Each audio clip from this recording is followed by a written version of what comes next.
desainnya, belum edit videonya gitu. Boleh besok, besoknya berapa Bu? Ibunya sempatnya jam berapa? Jadi itu cuma sejam sih Bu, saya ambil videonya dari jam 9 sampai jam 10. Itu makasih Bu ya. Kedengar gak sekarang? Baiklah, assalamualaikum warahmatullahi wabarakatuh. Waalaikumsalam warahmatullahi wabarakatuh. Selamat pagi kepada Bapak dan Ibu guru semua. Terima kasih karena sudah menyempatkan waktunya untuk hadir di sekolah kita ini. Alhamdulillahirabbil alamin. Assalatu wassalamu ala asyrofil anbiya'i wal mursalin sayyidina wa maulana Muhammadin wa ala alihi washabbihi ajmain. Puji syukur selalu kita haturkan atas kehadiran Allah yang telah memberikan kita nikmat sehat, jasmani dan rohani sehingga kita dapat berkumpul di ruangan sekolah yang sangat kita cintai ini. Salawat dan salam selalu kita curahkan kepada junjungan kita Nabi Muhammad SAW. Baiklah, Bapak dan Ibu guru semua, sebelum memulai kegiatan kita pada pagi hari ini ada baiknya kita melafazkan lafaz basmalah. Baiklah, Ibu Bapak guru, kehadiran kita di sini tentunya untuk memberikan support dan juga mendengarkan materi yang akan disampaikan oleh Ibu Rahayu Sri Wulandari mengenai diseminasi modul 1.4 tentang budaya positif. Nah, untuk acara intinya selanjutnya saya serahkan kepada Ibu Rahayu Sri Wulandari. Kepada Ibu Rahayu dipersilakan.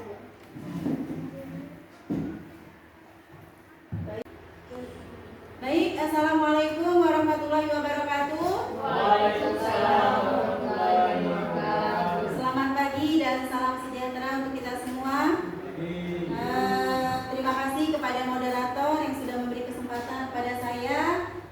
Di sini saya akan melakukan pengimbasan tentang budaya positif yang berbagi pengalaman. Mohon maaf sebelumnya, tidak ada maksud untuk menggurui dan tidak ada maksud saya merasa lebih dari Bapak Ibu semua.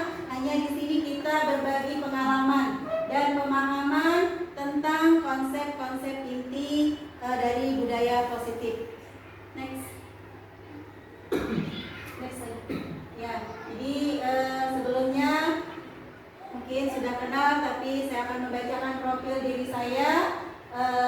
Nama Rahayu Sri Wulandari, tempat tanggal lahir Palembang 14 Juni 1984, pendidikan S1 Pendidikan Fisika Universitas PGRI Palembang, pengalaman mengajar SMK Negeri 1 Sumeliat dari tahun 2006 sampai 2009, SMA Negeri 1 Merawang dari tahun 2006 sampai 2009, dan di SMP Negeri 2 Kuning Besar dari 2009 sampai sekarang. Itu profil sederhana saya. Next.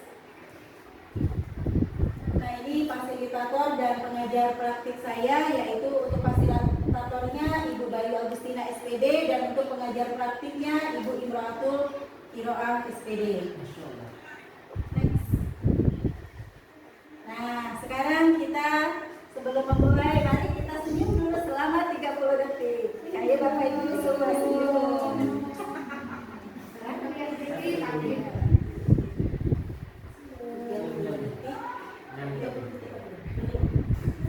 Oke, selesai.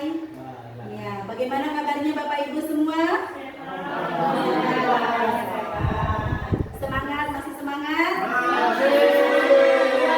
Sudah sarapan? Ya, semoga dengan senyum hari ini semuanya jadi semakin bersemangat. Oke, next. Nah, sebelumnya kita ada kesepakatan di kolom diseminasi ini dulu ya Bapak Ibu.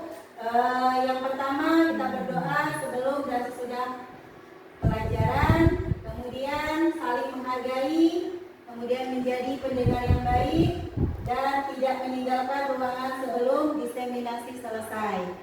Ada yang mau ditambahkan? Kira-kira? Dan saya berharap Bapak Ibu bisa mengikuti kegiatan ini ini dengan perasaan yang gembira. Tadi sayanya kayaknya kita belum mulai, sudah mulai ya. Berarti next Bu. Baik, ini konsep-konsep inti dari modul budaya positif. Yang pertama, perubahan paradigma belajar. Yang kedua, disiplin positif. Yang ketiga, kebutuhan dasar manusia. Yang keempat, motivasi perilaku manusia. Yang kelima, posisi kontrol. Yang keenam, keyakinan kelas. Dan ketujuh, segitiga restitusi. Ini semua setelah kami mempelajari, saya terutama yang setelah mempelajari ini, banyak hal-hal positif yang selama ini tidak kita terapkan di sekolah. Mudah-mudahan nanti setelah pemahaman ini, penyampaian materi ini, kita semua jadi berpikir lebih positif ke depannya, terutama untuk siswa-siswa kita. Budaya positif itu mungkin tidak asing lagi untuk kita semua Bapak Ibu. Nah, menurut Bapak Ibu, apa itu budaya positif? Ya Pak Jody? Menurut saya budaya positif itu adalah nilai kebaikan. Nilai kebaikan. Ada lagi yang mau menambahkan? Ya Pak Rizky? Budaya positif itu adalah kebiasaan-kebiasaan yang baik yang dilakukan setiap hari. Ya, betul sekali ya. Jawaban Pak Jody dan jawaban Pak Rizky. Budaya positif itu adalah suatu kebiasaan. Positif artinya yang baik. Jadi kebiasaan yang baik yang harus kita terapkan untuk diri kita sendiri dan juga untuk murid-murid kita. Jadi kebiasaan positif yang ada di sekolah ini sudah ada, ya, mulai dari 5S: sapa, senyum, salam, sopan, dan santun. Itu sudah kita terapkan. Kemudian yang kedua, literasi. 15 menit sebelum kita memulai pelajaran, kita ada literasi, yaitu membaca Al-Quran one day one juz. Kemudian literasi juga di hari Jumat kita selalu yasin bersama. Nah, menurut Bapak Ibu, kira-kira ada lagi nggak budaya positif yang akan kita tambahkan? Di atas meja Bapak Ibu sudah ada sticky note, tolong diisi. Silakan, menurut Bapak Ibu kira-kira apa yang harus ditambahkan, budaya positif yang bisa kita tambahkan atau untuk ya ditambahkan untuk lebih membuat sekolah kita ini lebih baik, ya, untuk kemajuan kita bersama. Kira-kira budaya positif apa yang harus kita tambahkan dan harus kita aplikasikan nantinya, ya, kepada diri kita dan juga kepada siswa-siswa kita, kepada murid-murid kita.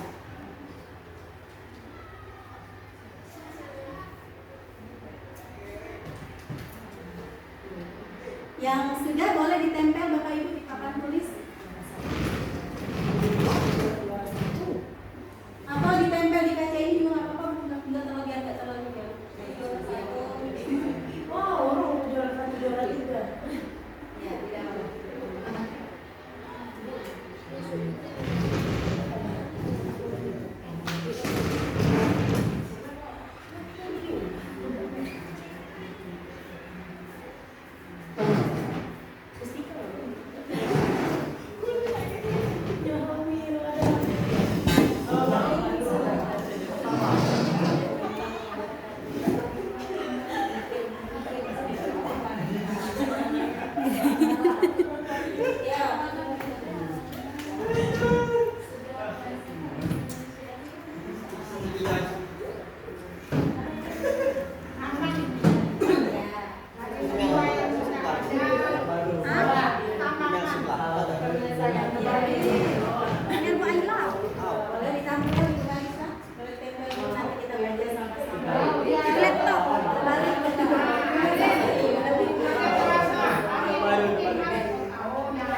Oh,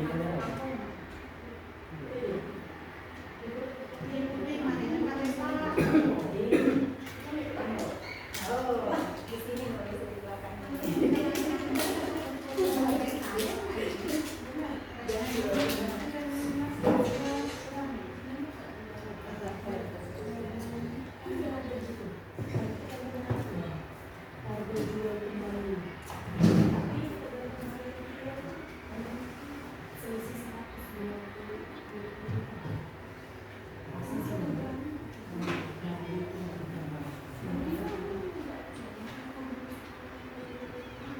Oke, sudah semua ya Bapak Ibu. Ini saya bacakan dari Ibu Meli Natalia.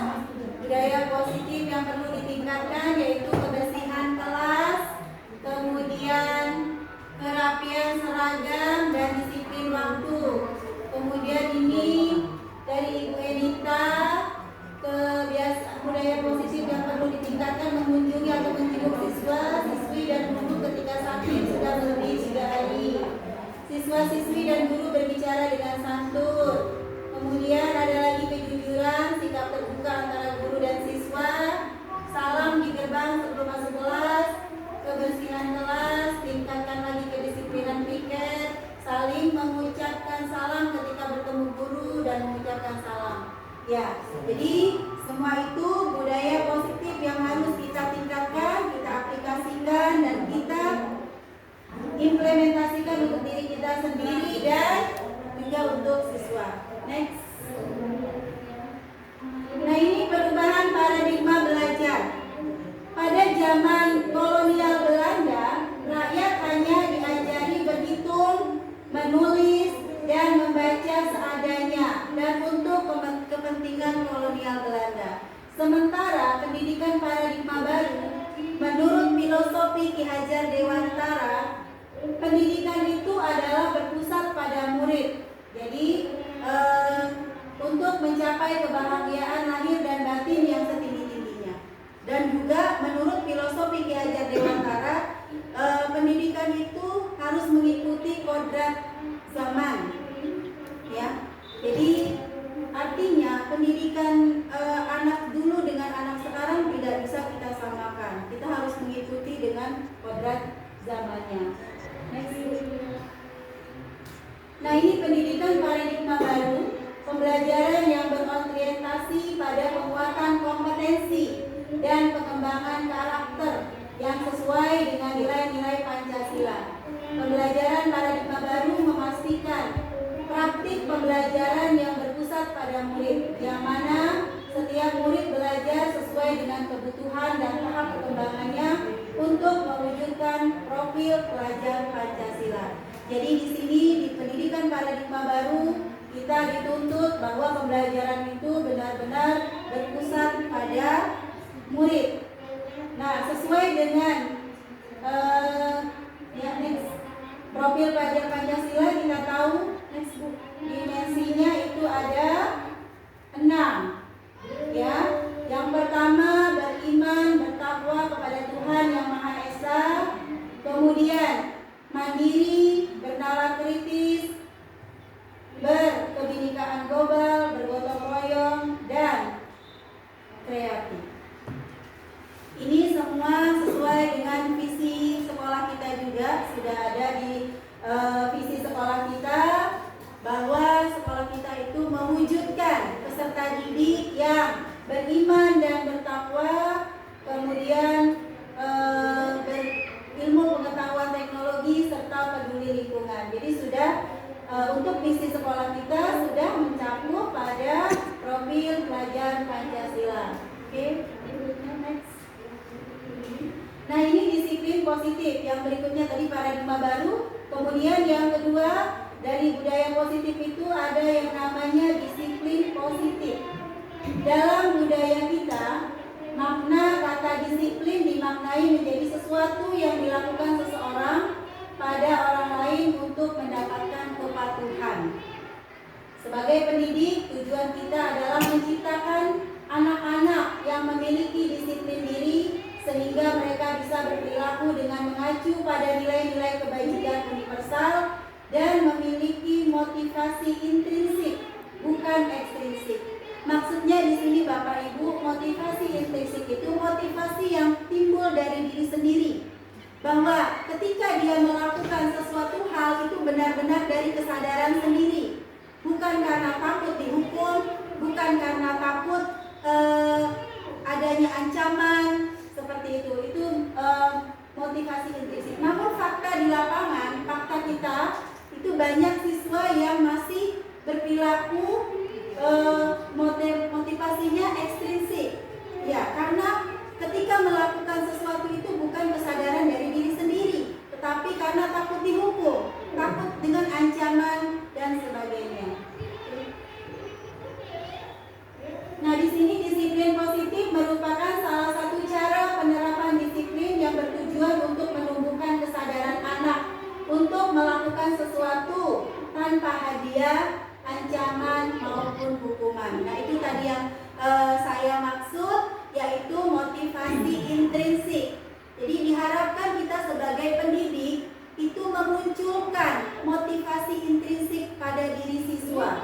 Jadi siswa itu ketika melakukan sesuatu apapun itu tidak ada unsur adanya hadiah karena takut diancam ataupun takut dihukum. Ya, kemudian next.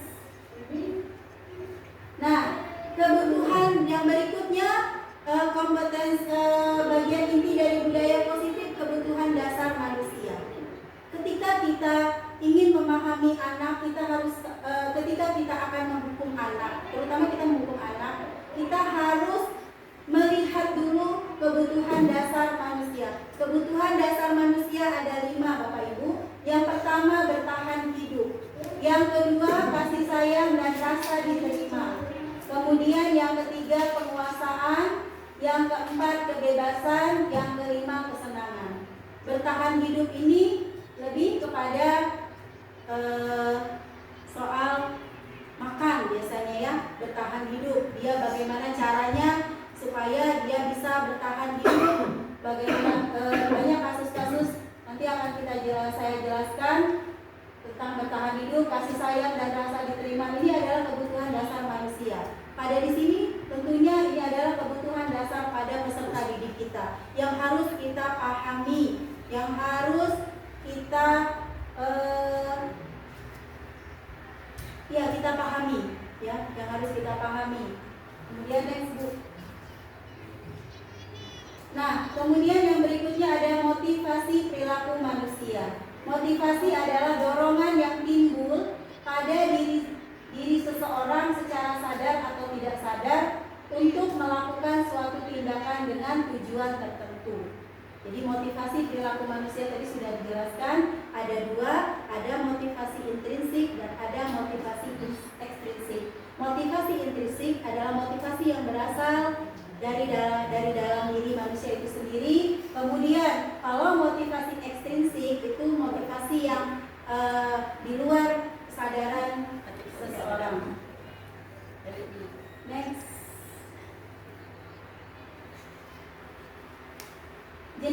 Dua jenis motivasi perilaku manusia. Ada 2 jenis yang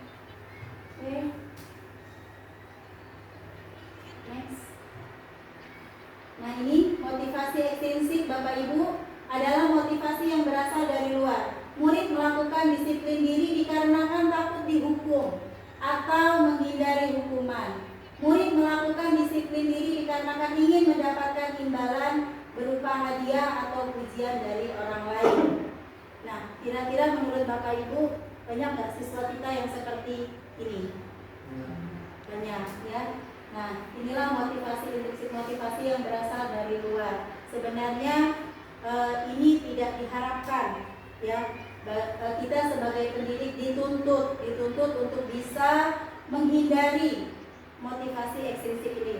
Jadi tidak ada lagi memberikan hadiah, tidak ada lagi memberikan hukuman, tidak ada lagi memberikan ancaman. Next.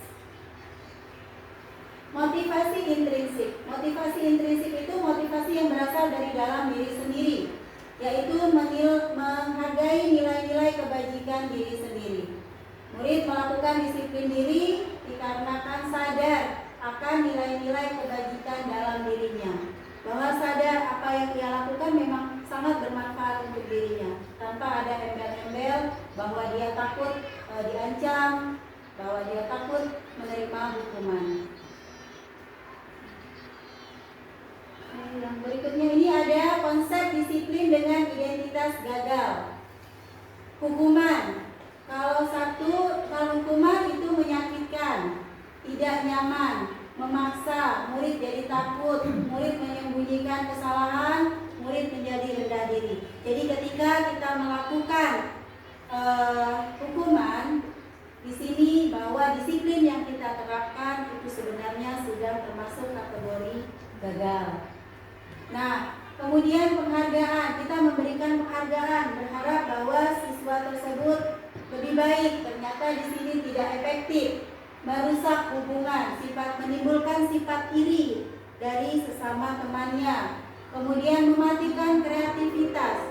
Ketika teman yang lainnya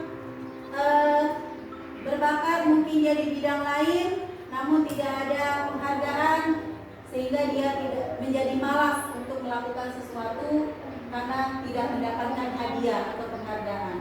Kemudian menghukum dengan sistem ranking. Nah, makanya sekarang di kurikulum Merdeka tidak diperkenankan lagi menggunakan sistem ranking, karena semua anak itu berbeda dan semua anak itu unik. Dia memiliki kemampuan dan bakat yang berbeda-beda. Jadi menghukum dengan sistem ranking di sini mungkin menurut kita bahwa ranking itu untuk memotivasi biar dia lebih bersemangat. Biar dia lebih bersemangat untuk terus semangat belajar. Namun secara filosofi Ki Hajar Dewantara, sistem ranking ini itu mematikan kreativitas juga, bahwa di situ kita mengacu kepada anak bahwa anak itu semuanya unik, berbeda, memiliki bakat yang berbeda-beda. Disitulah tugas kita sebagai guru mengetahui karakter masing-masing anak. Kemudian merampas hak menghargai dirinya. Nah, di sini dianggap hak anak itu dirampas karena tidak ada, ketika dia yang tidak mendapat hadiah itu seakan-akan dia merasa tidak dihargai, seperti itu. Kemudian next, konsep disiplin dengan identitas sukses. Kita harus menerapkan konsekuensi dan restitusi. Mungkin ini baru dan saya pun baru mendapatkannya di sini Bapak Ibu, makanya kita berbagi pengalaman. Konsekuensi itu penguatan jangka pendek. Kemudian yang kedua perlu memonitoring berkelanjutan.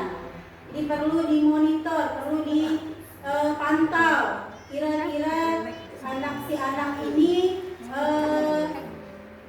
sudah baik atau belum, sudah menjalankan dengan sungguh-sungguh atau belum konsekuensi yang sudah diterapkan. Stimulus respon, ada rangsangan. Kemudian murid menghormati peraturan, kehilangan waktu untuk merenungi kesalahan.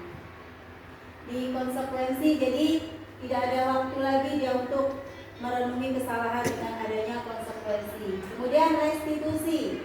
Restitusi ini murid bertanggung jawab atas perilakunya. Kemudian yang kedua fokus pada pemecahan masalah jangka panjang. Murid menghormati dirinya dan orang lain. Teori kontrolnya, dirinya memegang kontrol, kemudian murid bersemangat memperbaiki kesalahan.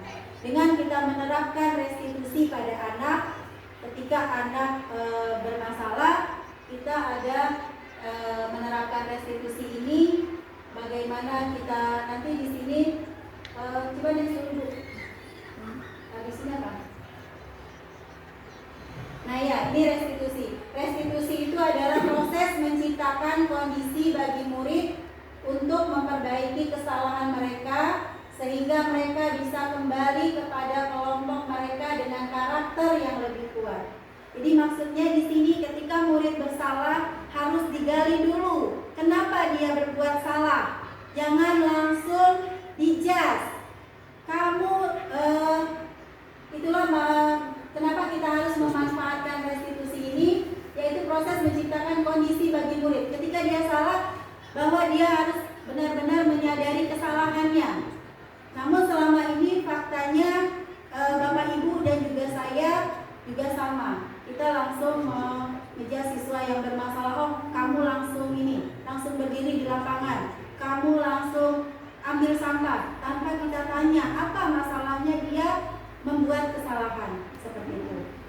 Oke, lanjut. Ciri-ciri restitusi.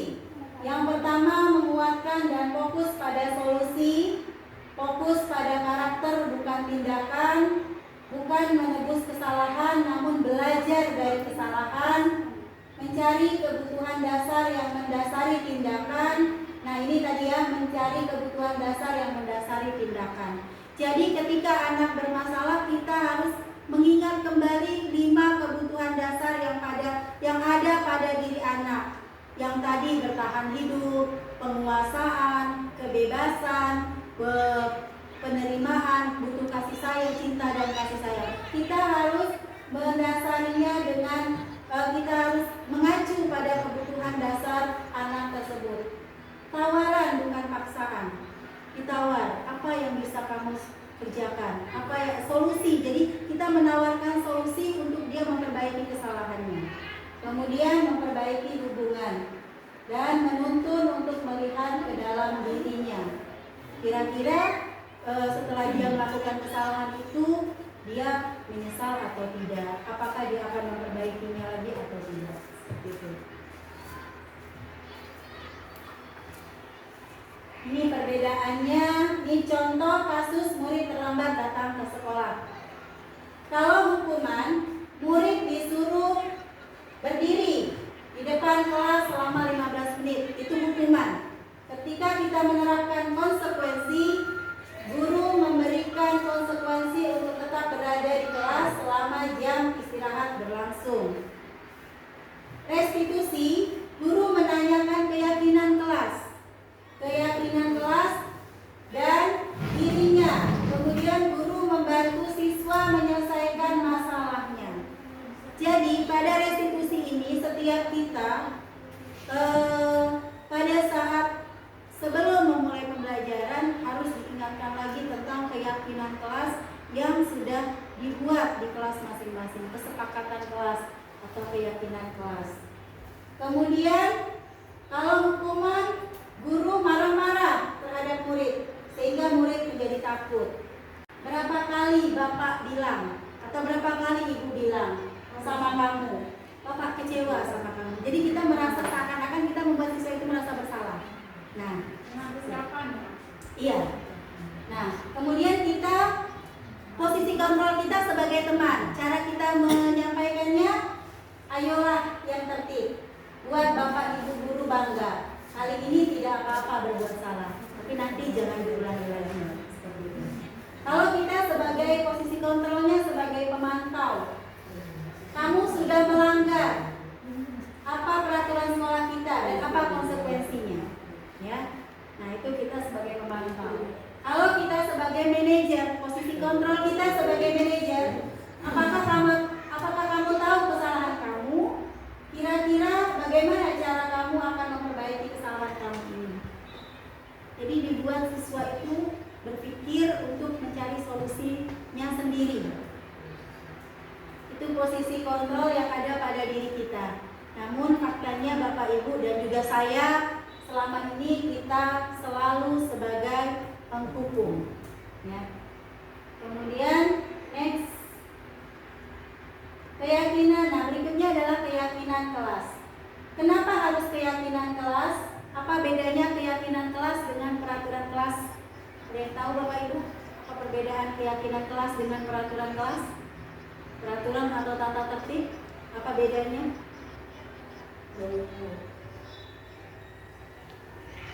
Kalau keyakinan kelas ini, ya, mungkin kalau keyakinan ini kita buat sepakat dengan siswa, sedangkan aturan untuk oleh sekolah. Oke, ya, benar Bu Fitri. Jadi kalau peraturan atau tata tertib sekolah itu banyak dan dibuat oleh sekolah. Namun kalau keyakinan kelas ini dengan kalimat yang sederhana, yang tidak banyak, tidak melebihi dari 10, biar mudah diingat ya. Nah, kalau tata tertib kan banyak, bisa sampai puluhan kan. Kalau keyakinan hanya cukup sedikit dengan kalimat yang simpel dan sederhana yang mudah diingat oleh siswa. Itu keyakinan kelas. Kenapa harus keyakinan kelas? Supaya ketika siswa melakukan kesalahan diingatkan lagi bahwa dia sudah membuat keyakinan kelas. Dan ketika dia melanggar pasti ada konsekuensinya. Gitu. Oke, lanjut Bu. Nah ini, mengapa kita memilih aturan memakai helm pada saat naik kendaraan bermotor roda 2? Mengapa kita memiliki aturan memakai sabuk pengaman pada saat naik kendaraan roda 4 atau mobil? Kenapa Bapak Ibu? Untuk keamanan. Untuk keamanan. Ya, selain untuk keamanan, kira-kira untuk apa lagi? Kenapa kita harus ada aturan harus pakai helm pada saat naik motor, harus pakai sabuk pengaman pada saat naik roda kendaraan 4? Ya, Pak Rizky. Biar tidak ditilang polisi. Biar tidak ditilang polisi ya, benar sekali ya Bapak. Oke, tepuk tangan untuk Pak Rizky. Ya, jadi, ya, ini adalah aturan. Namun, kenapa ini aturan yang harus kita taati? Kalau kita tidak mentaati, tentu pasti ada konsekuensi yang akan kita terima, yaitu ditilang polisi. Berikut next.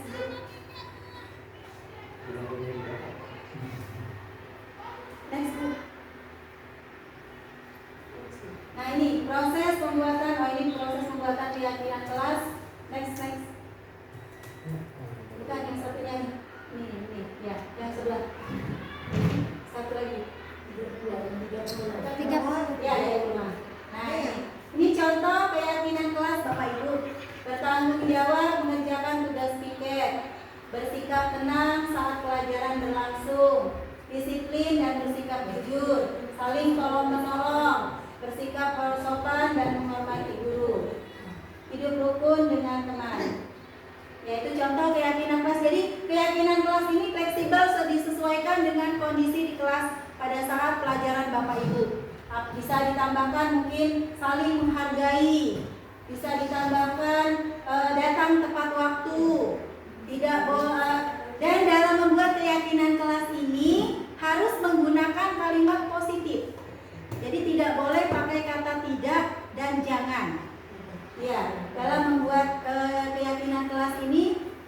Oke, yang berikutnya adalah segitiga restitusi. Jadi ini 3 tahapan dalam segitiga restitusi. Ketika kita akan menerapkan segitiga restitusi pada anak yang bermasalah, itu yang pertama menstabilkan identitas. Yaitu setiap orang, indikatornya setiap orang pasti pernah melakukan kesalahan. Kemudian yang kedua, validasi tindakan yang salah. Kamu tentu punya alasan mengapa melakukan itu. Kemudian yang ketiga, menanyakan keyakinan. Kamu ingin menjadi seperti apa? Keyakinan kelas apa yang dilanggar? Seperti itu.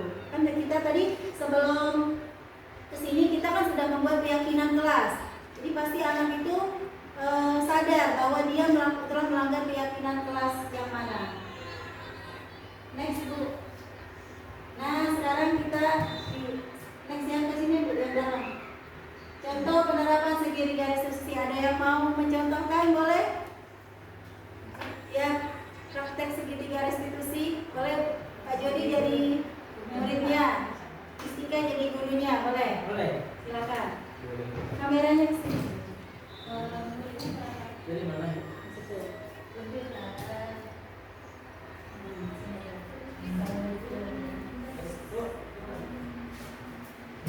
Gurunya di sini aja, Miss.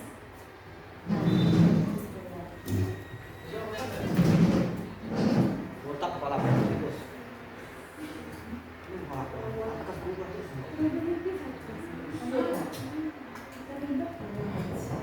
Assalamualaikum. Apa ya?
berusaha untuk tidak belajar lagi, tidak main game. Benar. Benar, Miss. Oke, jadi mulai besok jadi sudah mau datang lebih cepat. Ya, Miss, saya akan datang lebih cepat. Bisa ya mulai besok ini Bang Miss ya. Bisa, Miss. Dengan datang tidak terlambat dan tidak bermain game sampai larut malam lagi sama teman-teman. Oke, benar? Benar, Miss. Oke. Ya udah, berarti besok Miss tunggu ya. Karena kebetulan besok pelajaran Miss lagi. Jadi Miss tunggu di kelas. Jadi sudah hari ini sudah bilang mau membantu Miss datang tidak terlambat lagi dan tidak melanggar peraturan kelas kita lagi.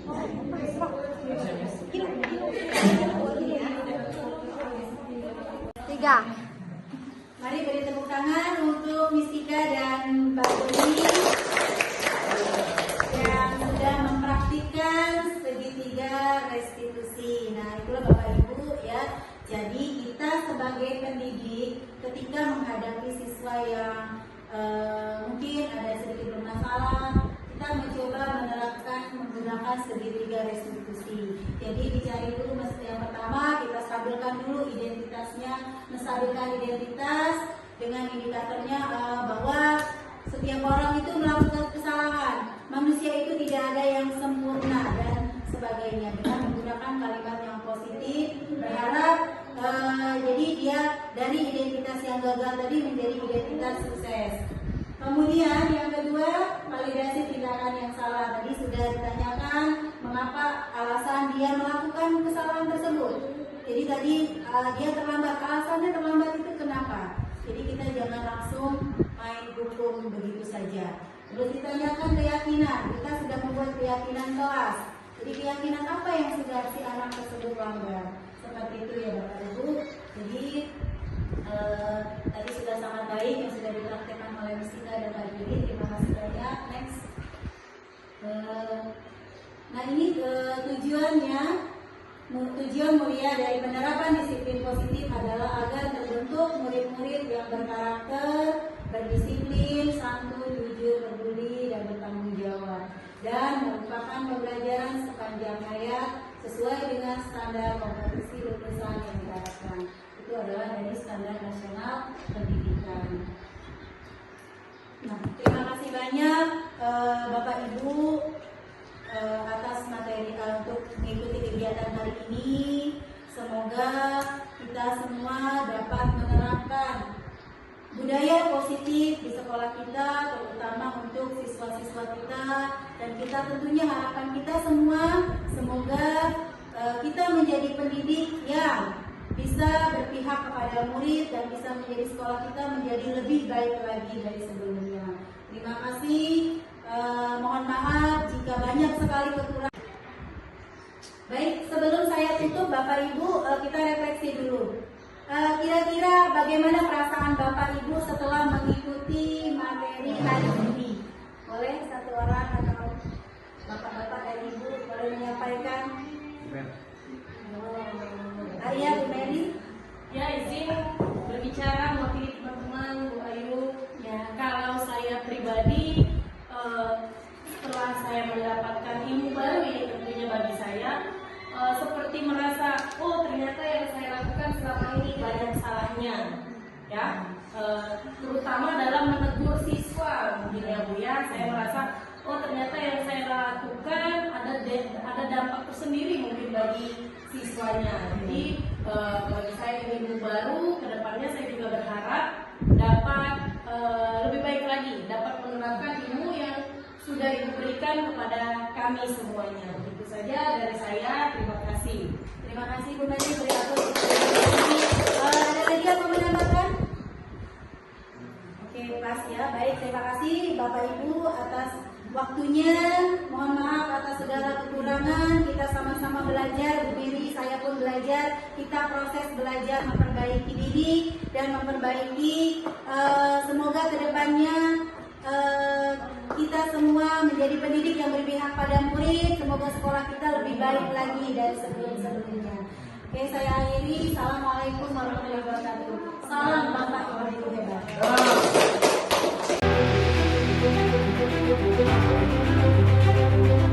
Wabarakatuh.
kalian meyakini apa yang kalian buat, apa yang kita buat itu bisa dipertanggungjawabkan, ya. Lebih meyakini bahwa aturan-aturan, keyakinan-keyakinan, kesepakatan-kesepakatan yang kita buat itu bisa dipertanggungjawabkan dan ada konsekuensinya ketika dilanggar, ya.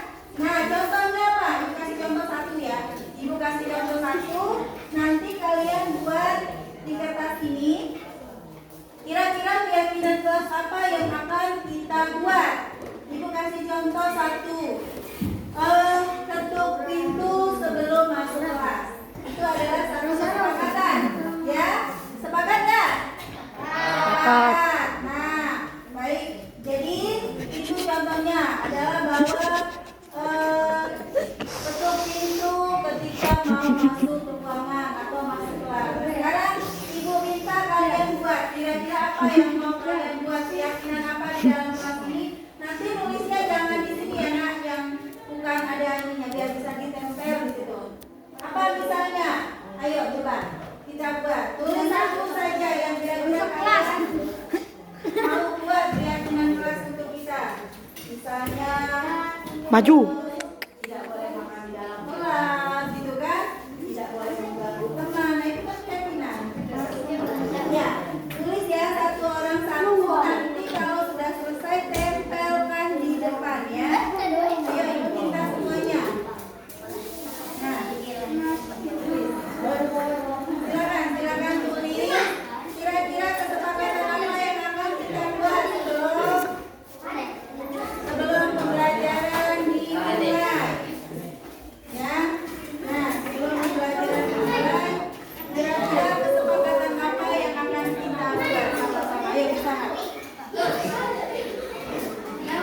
Nah, kesepakatan itu hanya antara kita di kelas dan juga guru. Itu keyakinan kelas, ya. Nah, apa yang kita buat nanti harus ayo. Silakan nah, yang sudah boleh tempelkan di depan, nulisnya di depan yang ada lemnya ya, yang bisa ditempel ya nak ya. Ya, silakan ditulis dulu. Ayo ditulis. Ya, tulis. Tunggu di samping saja, satu aja nanti kalau sudah tempelkan di depan, tempelkan di depan ya. Kira-kira kesepakatan apa yang akan kita buat? Menurut kalian apa di dalam kelas ini supaya kita belajarnya nyaman, ya? Nah nanti semua itu akan kita rangkum nanti ya. Tidak usah banyak-banyak, keyakinan kelas ini berbeda dengan peraturan. Nah, kalau peraturan kan banyak ya. Kalau keyakinan kelas ini cukup nanti mungkin 5 atau 10 saja. Lebih banyak. Tulislah. Menurut kamu kira-kira apa di dalam kelas ini yang boleh atau tidak boleh, seperti itu. Ya, itu namanya. Itulah keyakinan kelas ya. Keyakinan kelas ini mirip-mirip dengan peraturan seperti yang dibilang tadi. Hanya di sini lebih singkat.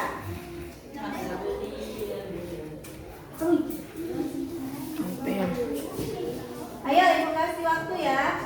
1 menit saja ya.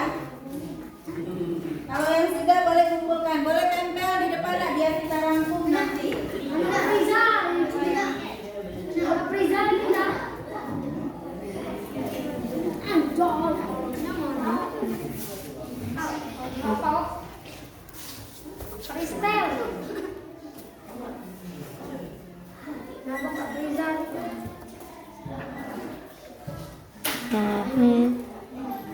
Ya, yang sudah boleh kumpul, boleh tempelkan di depan.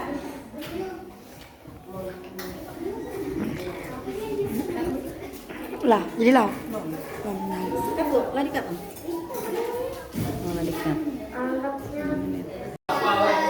Satu-satu jangan rebutan, jangan rebutan ya, tempel lagi.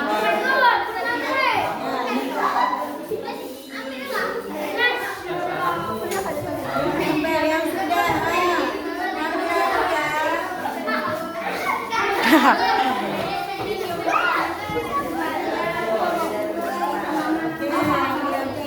salah nih kalau nggak bisa ditempel ini salah berarti.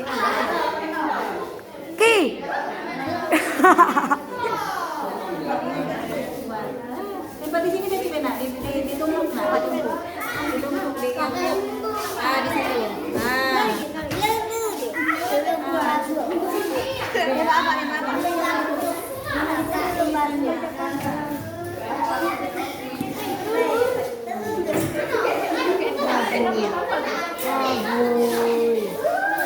Ya boy.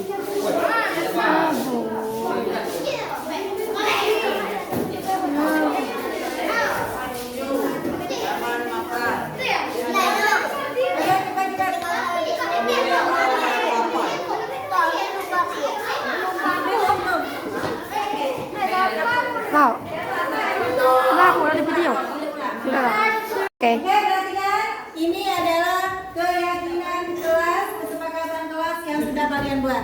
Ibu bacakan ya. Yang pertama, tidak boleh bolos. Nah, Oke. berarti kalau tidak boleh bolos harus mengikuti apa?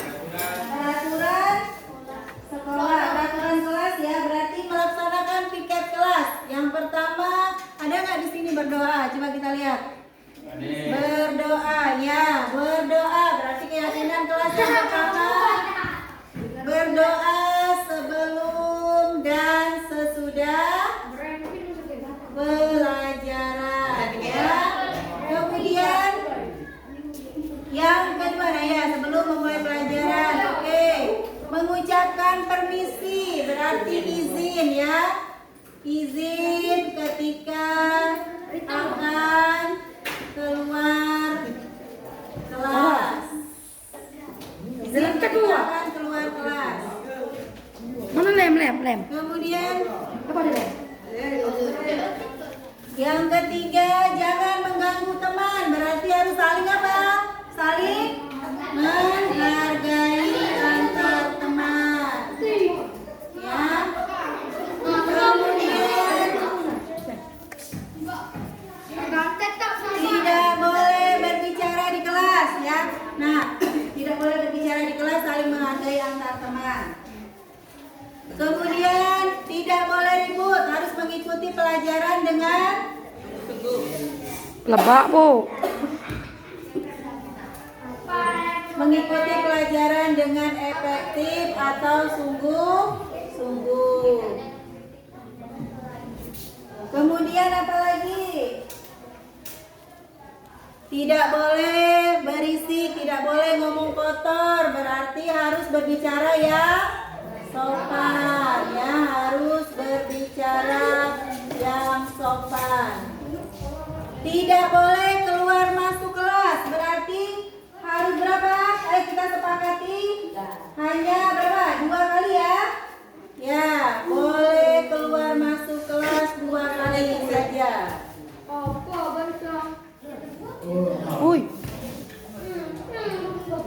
2 kali saja. Nah, oke ya.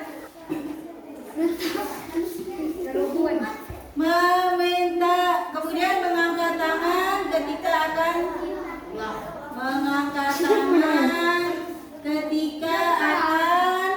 berbicara. Oke, sepakat ini? Sepakat. Nah, ibu tambahi, ya ibu tambahi 1, mengikuti pelajaran dengan perasaan bahagia. Ya, jadi mengikuti pelajaran dengan perasaan bahagia. Kemudian yang paling penting adalah menjaga kebersihan kelas. Boleh satu orang dibacakan? Dibacakan kesepakatan kelas kita. Cepat maju. Bacakan semuanya minimal ya. Keyakinan kelas yang pertama apa? Ya, yang kedua. Ya, yang ketiga. Nah, ketiga saling menghargai antar teman. Kalau ada teman yang berbicara berarti yang lainnya harus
Assalamualaikum warahmatullahi wabarakatuh. Perkenalkan, nama saya Naufal Lisbari. Menurut saya budaya positif sudah diterapkan di sekolah kami, SMP Negeri 2 Puding Besar, yaitu menerapkan kebiasaan 5S, yaitu senyum, salam, sapa, sopan, dan santun, di mana setiap bertemu dengan kepala sekolah, bapak, ibu guru, dan juga teman-teman, ataupun bertemu dengan warga sekolah lainnya, kita harus selalu tersenyum dan saling bertegur sapa. Dan juga kebiasaan positif lainnya menurut saya, kami selalu mengadakan 15 menit literasi sebelum jam pertama dimulai, yaitu membaca Al-Quran One Day One Juz. Pada hari Kamis, di jam terakhir, kebiasaan positif kami membaca Yasin bersama, ditutup sholawat nariyah. Dan pada hari Jumat, kami mengadakan kegiatan Jumat bersih, gotong royong, membersihkan lingkungan sekolah. Terima kasih Ibu Rahayu sudah mengajarkan kami budaya positif. Sukses terus Ibu Rahayu, dan semoga selalu dilancarkan mengikuti pendidikan guru penggeraknya. Wassalamualaikum warahmatullahi wabarakatuh. Assalamualaikum warahmatullahi wabarakatuh. Perkenalkan, nama saya Rizky Sanjaya. Saya merupakan guru pendidikan jasmani, olahraga dan kesehatan di UPTD SMP Negeri 2 Puding Besar. Pengibasan tentang materi budaya positif yang dilakukan oleh Ibu Rahayu itu sangat baik sekali, terutama untuk saya, walaupun sebenarnya budaya positif itu sudah dilakukan di sekolah kami sejak dulu, yaitu budaya 5S, senyum, salam, sapa, dan sopan santun. Kami membiasakan kepada siswa setiap kali bertemu dengan guru, kepala sekolah, dan teman-teman. Jadi kita harus selalu tersenyum dan selalu bertegur sapa. Dan juga setiap hari sebelum jam pelajaran dimulai, selama 15 menit siswa melakukan literasi membaca Al-Quran. Yang kegiatan tersebut kami namai dengan One Day One Juz. Budaya positif lainnya yaitu setiap hari Kamis di jam terakhir kami mengadakan kegiatan yaitu Yasin bersama. Dan setiap hari Jumat kami mengadakan kegiatan Jumat bersih yang seluruh warga sekolah bergotong royong membersihkan lingkungan sekolah dan sekitar sekolah. Selama mengikuti materi yang disampaikan Ibu Rahayu, saya sadar bahwa selama ini posisi kontrol diri saya selalu sebagai penghukum dan pemantau. Dan saya pun selalu mengetahui bahwa dalam menyelesaikan masalah kepada siswa, kita harus menerapkan segitiga restitusi dan mengaitkan dengan kebutuhan dasar manusia. Hanya itu yang bisa saya sampaikan. Mohon maaf apabila ada kata-kata yang salah. Buat Bu Rahayu, semoga selalu dipermudah dan dilancarkan dalam melakukan pendidikan guru penggerak. Salam guru-guru hebat.